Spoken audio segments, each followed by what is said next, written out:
Ito po ang Pilando Road. Ayan. Keep left, sabi Ito niya. ang update po. So keep left po tayo paakyat. At okay naman po ang paakyat. Maaraw ngayon. Hindi siya madulas. Yan. Yung nasa baba is going to Baguio. Siya na yung kata. Ayaw. Oh! Yun na. Naku.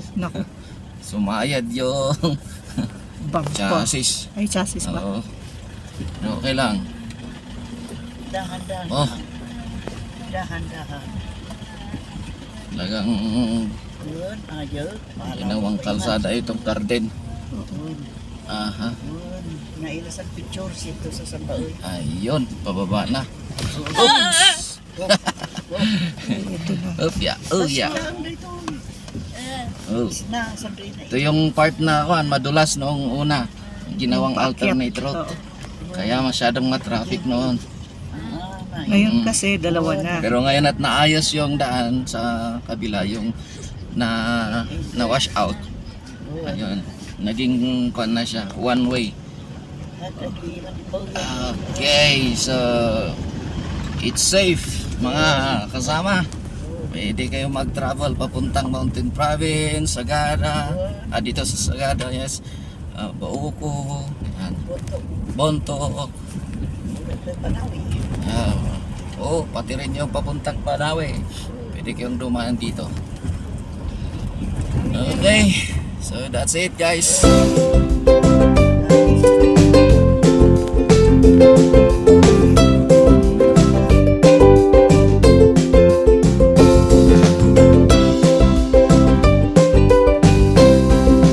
Okay guys, after 6 hours, andito kami sa Pilando Road ulit.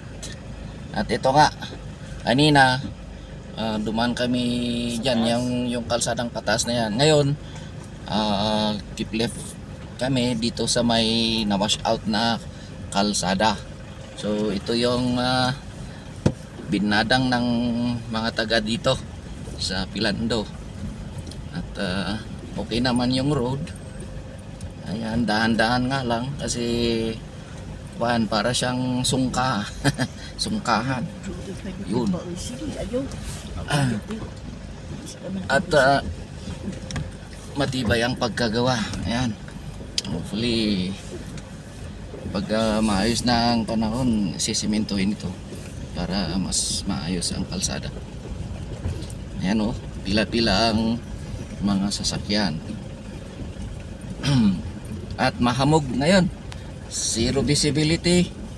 Do nakikita pa naman kahit paano ang mga katabing sasakyan. Pero pag lumingon ka doon sa malayo, hindi mo nakikita yung bundok, mga bahay. Ayan. Ayan na, maputik na dito. Siguro umulan kanina. Umulan kanina.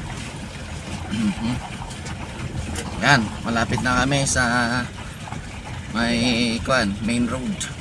Main road naman ito. Okay, so ito na yon, connecting road. Paakyat na kami. Sinking na kaya wala na. Yan. Okay. Okay, so that's it guys. At tuloy namin ang biyahe. Okay. See ya.